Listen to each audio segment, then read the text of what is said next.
Welcome to the CSBP Fertilisers Grow Better podcast, sharing knowledge with growers on leading crop nutrition, sustainable agriculture and other issues impacting the agricultural industry. G'day everyone and welcome to another episode of the CSBP Grow Better podcast. My name's Grey Johnston, and to start with today, something a little bit different. Today on the show, we are breaking out the champagne because we are celebrating the 100th year of CSBP's field research program, 100 years of trials and research for CSBP. And to share it with me today, I've got Andreas Neuhaus, the Agtech Services Agronomist in our Agtech team, Justin Mercy, our Field Research Manager, and Ryan Guthrie, our Senior Agricultural Officer in the Field Trials team. G'day guys, and while I open this up, why don't you introduce yourself? Andreas, why don't you give it a go? Yes. Okay. So I'm the Agtech Services Agronomist, as you said, Grey, and my role is I use agronomy in an Agtech space basically. So it's very simple. As any agronomist would do, I look at our trials in the same way as other agronomists do. What products have been applied? What was the placement, the timing, the rates? What were the soil test results, plant test results, crop rotations, other non-nutritional factors maybe, and how does it all relate to yields or productivity and to profitability and to sustainability? It's really about giving best nutritional advice to growers that's evidence-based and third care accredited. And so 100 years of trials, together with the collaboration that we had with other R&D organizations, really set us up and helped us to have a really good framework and some very sophisticated models for various crop and pasture species. And that's what I'm working on. It's really exciting. And as we pop the champagne, oh, wow, wasn't that good? We'll hear more about, the work you're doing, Andreas, and how it relates to the 100 years of trials results we've got in the database. Justin, you've been on the show before. Tell us, reintroduce yourselves, I guess, to our listeners and how you're feeling about 100 years. I know it's I've only been a part of that 100 years, a very small time, maybe 5 years. 6 years as the field research manager. I worked closely with Ryan and a few other ag officers. Before that, I was a product manager. So we looked at the role of the product managers to really promote each product and work closely with the agronomists and the field research team to increase adoption of these products and practices. Just to back up what Andreas was saying, that the field research, certainly in my time, but previous to me, has just been responsible for so many adoptions and research findings over the years. So often we talk about research in trials in terms of hard research, but I think this group has been responsible for more the adoption and the extension of known research. I really enjoy working with people like Ryan and the other guys. It's a great job to have. Wonderful to hear your enthusiasm for the program that we've had running for 100 years. And as we cheers to celebrate 100 years. Cheers. Well done, guys. We've got the gentleman who is really responsible on the ground for delivering the program each and every year, or at least for the last however many years has that been, Ryan? Yeah, thanks, Grey. This is coming up for my 23rd seating. We worked out earlier today. So it's great to be involved with the celebrations as part of the 100th. I'm hoping today to just talk a little bit about what I do in regards to the operational side of the trials and the field work in regards to the seeding, spraying, harvesting, and then repeat it all over again. Yeah.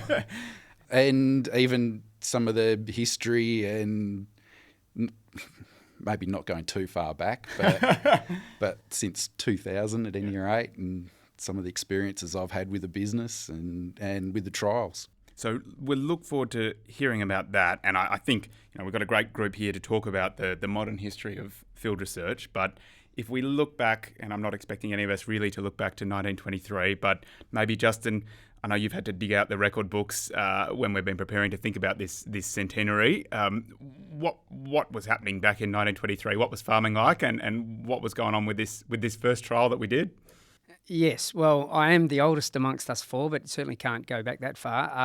I guess the findings that we've found is farming was obviously very basic back then. The equipment was very basic. Soil nutrition was almost non-existent. The soil nutrition knowledge was certainly non-existent. So I think there's figures of average yields of about 0.6 of a tonne back then, and they've grown up to about 2.8 is the average yield. So whatever component or influence that we've had on that in terms of our input into it, I know there's been genetics or advancements in genetics, but certainly CSBP must put their hand up to be responsible for a large chunk of that in terms of, as Andreas said, the 4 R's: rate, timing, placement and product.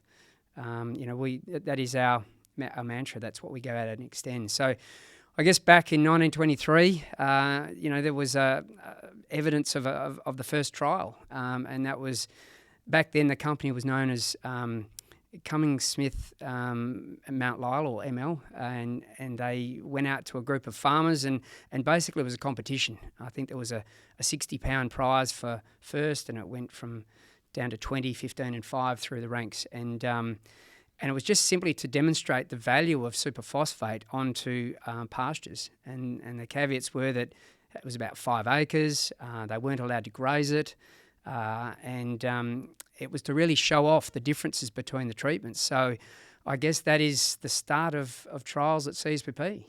And so you talked about superphosphate there, which was I guess the main fertiliser that at the time CSML, which has become CSBP, was supplying, and therefore was the central part of the trials program as it was in 1923. Have we still got super in the program today? We do, and for many years we were known for being the company that produced super. I think it was about 1 million tonnes we sold, and throughout the years, our advancements in what we found out from trials and nutritional knowledge, that has dwindled. I think we're around 100,000 tonne now, and the rest of it is the compounds and nitrogen, and that is just evidence to how far we've come, and I guess the proportion that the other nutrients have to contribute to optimum yields. So Andreas, I know you've had some involvement in some of the P trials that have happened in recent years in the state. Do you want to tell us a little bit about those and how we use those? So again, that was great collaboration work that we was involved in together with DPER and other partners. And since about 2019, about four years now, we've been working with those on pasture trials in the southwest, and collected a lot of data. And I was able to analyze the data as well and to check our models. And what I found was that for the very low PBI soil, so the phosphorus buffering index of less than 10, very leaching sands, for those soils, I could sharpen the pencil a bit and refine the recommendation. For the other soil types, our model was basically stacking up just as well, so that helped to be giving sustainable phosphorus advice, basically making sure that the phosphorus is not leaching in those extreme situations, I guess. And so really nice, I guess, to draw that thread from a P trial in 1923, where we've brought a new product into the state and demonstrated its efficacy with trial work, through to the probably, I guess, given that the first trial sounded like it was more like a competition, probably more scientifically robust, I guess, trials that we do today, but focused on the same product and maximising its use. That's correct, yeah. I guess the evolution too of the super product range, and that's something that stood out to me, is that evolution through single superphosphate to super with trace elements, leading to super extra, and then super SR to super SR extra, and just the way the products evolve to suit the farmers, to suit the growers. And you've seen all of those come through the trials program? Not Or yeah, at certain stages, not when they're new. Super SR, I've seen right through the product, from product development phase, I guess, and then going through the trials and phase 2, I guess, and then on to actually being part of the product list. Yeah. And Justin talked about the fact that broadly our yields in the state have increased, and while that has happened, there's been a reduction in the amount of superphosphate applied, and I think that, as you said, because other macronutrients or phosphates delivered in different ways have come into the picture, and there's been a big shift to cropping. So the first trials were pasture focused, but today what is the sort of split of the program? What are you guys gearing up for this year? Well, it's far more focused on cropping now, and I was just going to add to Ryan and Andreas' comments that a lot of the work that has been done on super is on pasture, but we also have been collaborating with GRDC and on a large pea project on cereals, and that's also helped with Andreas's work on models. And the ratio of trials now is very, very weighted to cropping, and that's not to say that we aren't going to go back to pastures. It's just how it's worked, and it's all about efficiencies. We're just steering nutrients into the right places, and I think that's what I've seen is rather than in the old days when we're throwing it on, we're now really focusing on timing, placement, the product, as Ryan mentioned, 4 or 5 different pasture products. So it's a lot of room for efficiency gains now. And so, Ryan, you talked about some pasture products that you've seen come through the program over the through a trials program and into a CSBP product range over the years.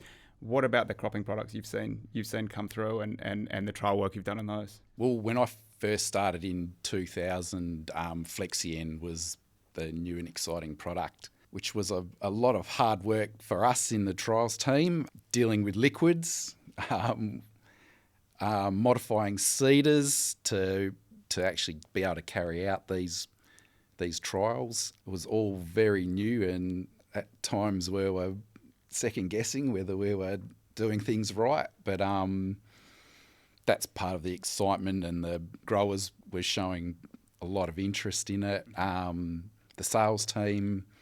So it was really something that I guess sort of ignited the trials program, and it still does now, basically. Yeah. And so some of those first results for Flexien trials were positive. Like that's kind of what caused the growers to see the interest, or what was driving that interest? In some cases, yeah, I think the farmers just really identified that. The storage benefits, the ease of applications through boom spray initially, and then later on down the track, the banding under the seed treatments really started to sort of visually show some significant responses there in the crop. And in your role as a Senior Agricultural Officer, managing the implementation of the program, do you have much engagement with the farmers themselves, talking about not just crop and nutrient selection, but the physical application and all the things you have to consider on your seeder? For sure. Some of the highlights, I guess, in the trials program, actually dealing with the growers and just the amount of interest they show towards the trial, and to us as a team as well.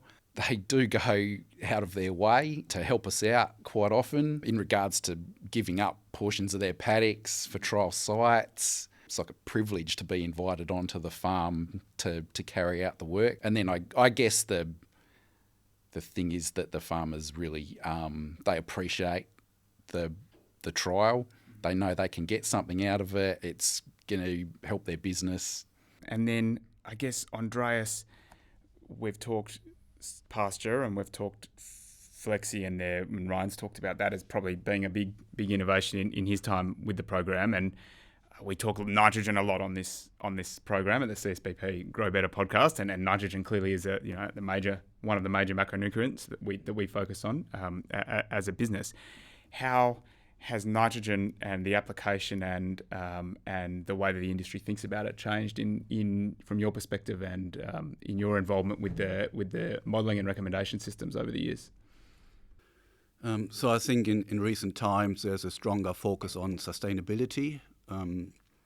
We know that over application of nitrogen is not the best thing for the carbon footprint, and so we want to get it right to give the right application. So the most economical, most profitable, but also the most sustainable nutrient advice, especially in regards to nitrogen, but obviously for all the other nutrients as well. We just can't consider nitrogen on its own because often it's a balancing act. So if you are very deficient in phosphorus or potassium, then the nitrogen application automatically is not as efficient anymore. So you really have to see all the nutrients in a balance. I tend to focus on, I know there's a special focus on nitrogen now, but I tend to focus on all the nutrients. And we've heard that theme a bit on the Grow Better podcast over the last 12 months that we've been doing it. A lot of people have told us the importance of potassium, for instance, to get your potassium level right so that you can extract that nutrient use efficiency. And that's something that you and New Logic do have probably as part of your DNA, right? Yes, that's right. I mean, that's the good thing about the trials. I mean, the CSBP service has sort of evolved with the trials, and what we are doing in our trials, it really underpins our nutritional advice, and that's what we do in our trials. It keeps our advice updated and really relevant, and so the potassium story that has come out of it recently, and we found that deeper soil sampling, for example, is really highlighting the potassium deficiencies, and so for our crop models related to soil test, for example, we have now we consider economics, but also nutrient interactions, and since about 2 years we also consider deeper soil sampling and many other factors that we sort of collect information from the trials and that I can use for modeling.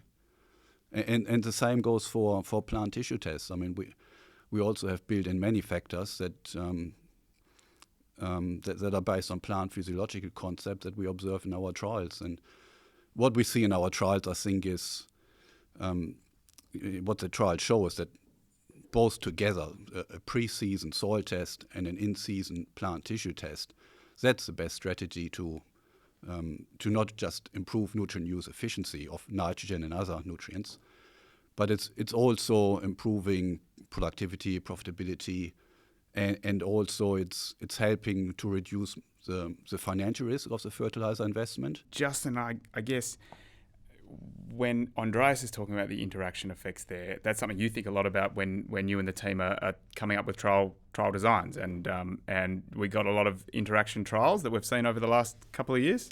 Yes, we do, and most people are aware of the Liebig's law of the minimum. It's no point applying nutrients if others are in a deficient status. So I think one of the things that people don't realise is when we do trials, we actually are exploring rates and products and timings that farmers, A, don't have the time to do themselves, but B, may not even consider because it's either uneconomical or not practical. But who knows, in time, it might be. So we've got some extraordinarily high rates of products that we trial, not to necessarily promote, but to just see what's biologically possible. Because if we can determine what's possible, then maybe from here on we can determine how to do it economically and sustainably.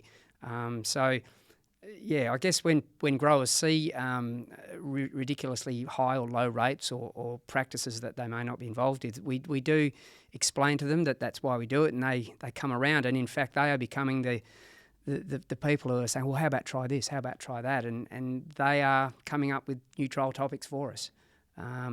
And I went to America a few years ago on a liquids tour, and it dawned on me how advanced Australian growers are. I mean, it's well known that we've got some of the poorest soils in the world, but we don't get subsidised our farming over here, and we've got very poor soils, and yet we are very profitable. So farmers are doing it really well, and everything. They're really thirsty for trial knowledge. And also one thing that was obvious over there, they don't do field days and collaborative grower sessions. So over here, they've been doing that for a long time, 100 years. And I think they are reaping the rewards of that collaboration. It's a really nice story. Now we've got the right group here, and we were talking about trial planning there and how we think about the reasons we need to do trials. We've sort of got the right group here to take us through how a season looks in the world of trials. So I don't know if you want to kick it off, Justin, but you and the team are right now working hard to think around how are we going to implement a 2023 program, and really what are those topics that the growers are really seeking to learn about. Yeah, I'll start, and then Ryan can jump in, and Andreas with the operations and logistics. But we do try to get a really consultative process going with growers and our area managers, so that the topics that are chosen are really relevant. And they're a blend of extension trials, research trials, collaboration trials, and product development trials. So then we begin the long, hard process of trying to prioritise them, which is quite interesting. There's a lot of debates, let's say, and then we have to marry him with actually what Ryan and his team can do, and then it's over to Ryan to weave the magic and get them done. So how does that work, Ryan? You get given a list, and once you've stopped swearing and cursing at the vast logistical impossibility of the whole thing, what happens next? He gets it done every time. Yeah, it's all guns blazing, straight into the paddock. Oh, it's a bit more.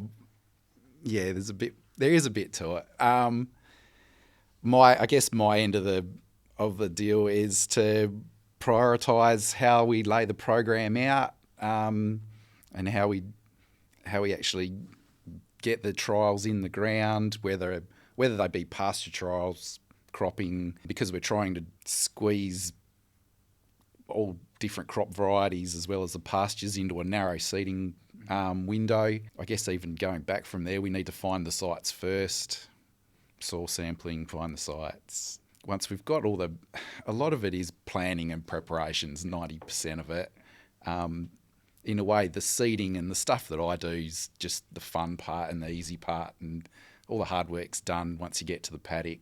Hopefully it all goes in the ground all to plan, and hopefully it rains and we're away. And then in season, I'm lucky. I've got a lot of help. CSBP are really supportive.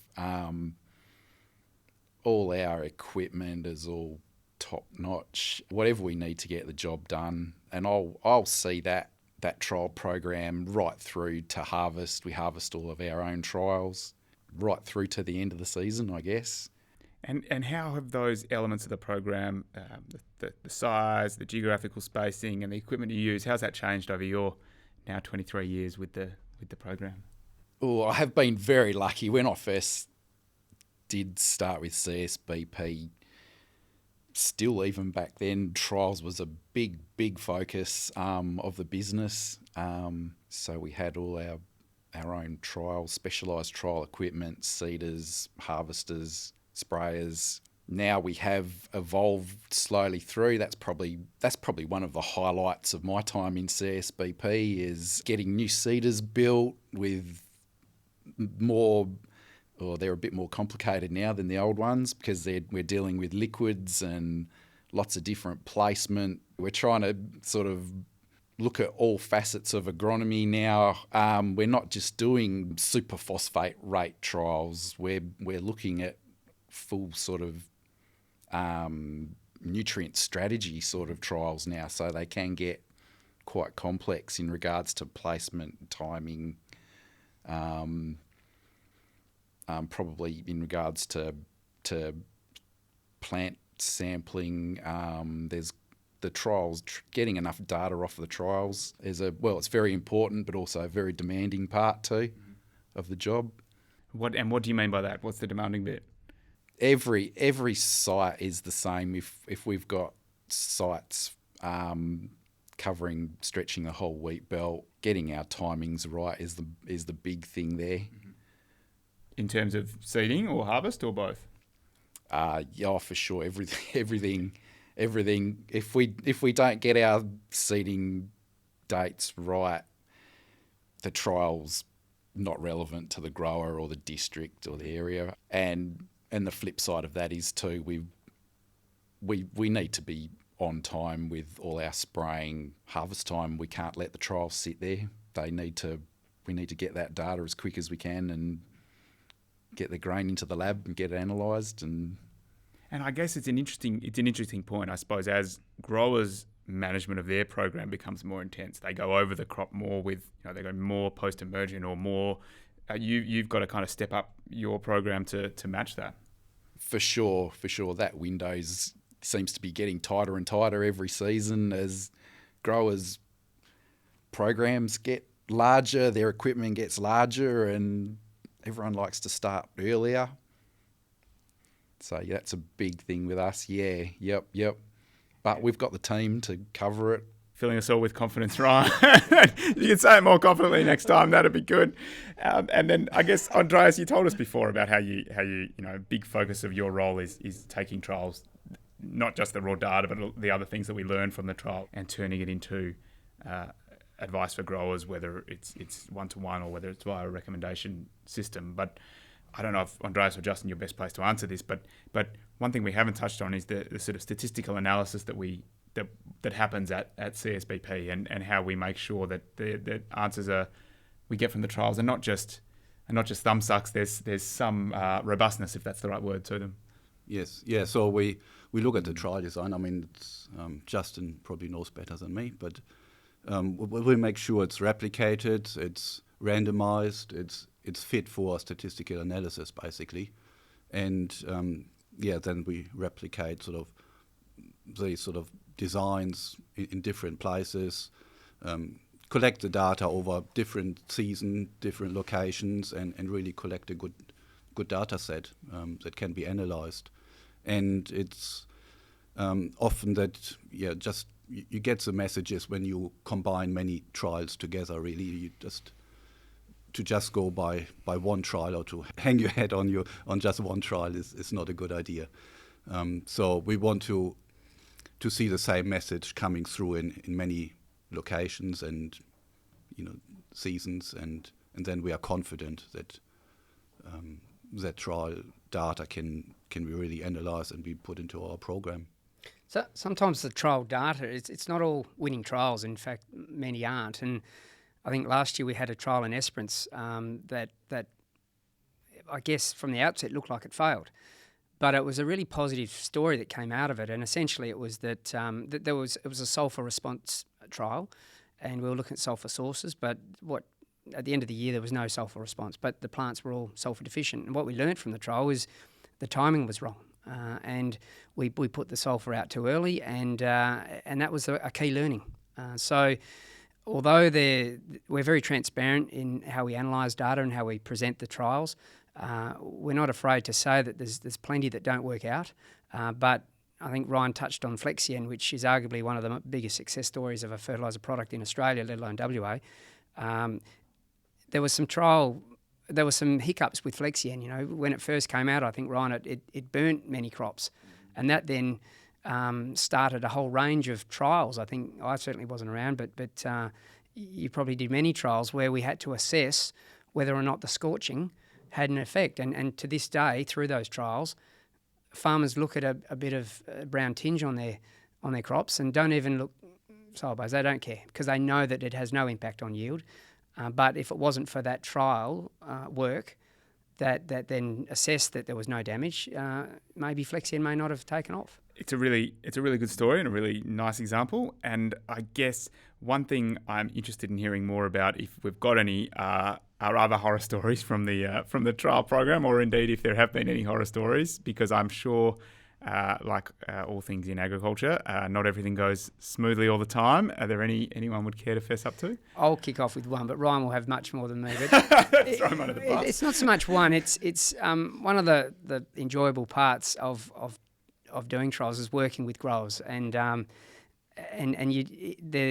the salt of the earth characters that really drive what we do. And there are several situations where either they have a staff member or they themselves weren't aware of where the trial was, and we often get a phone call in October to say, sorry, I've harvested the trial accidentally.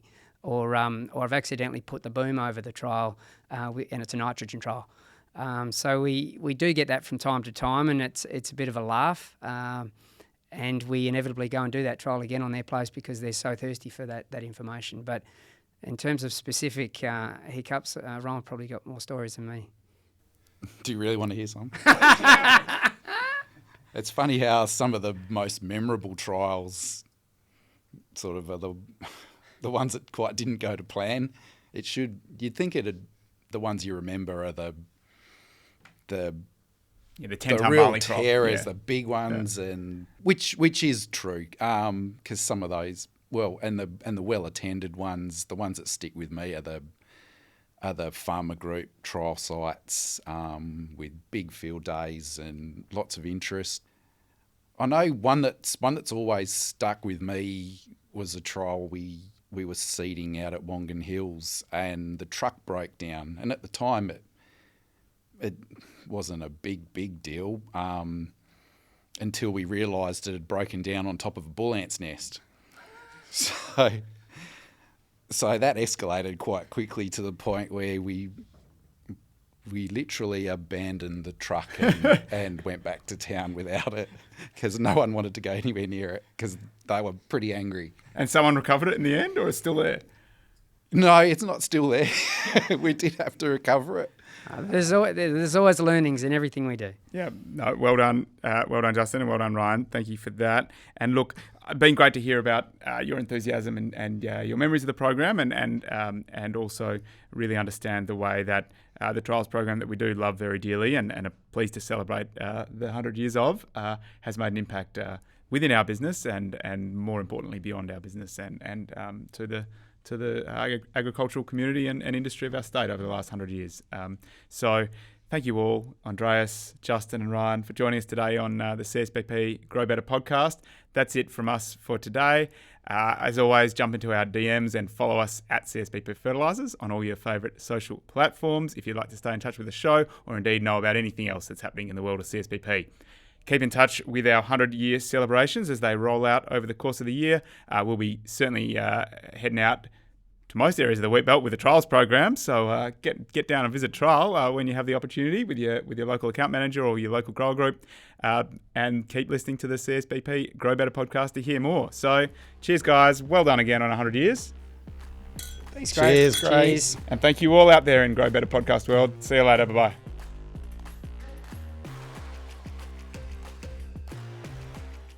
Thanks for tuning in to another episode of the CSBP Grow Better podcast.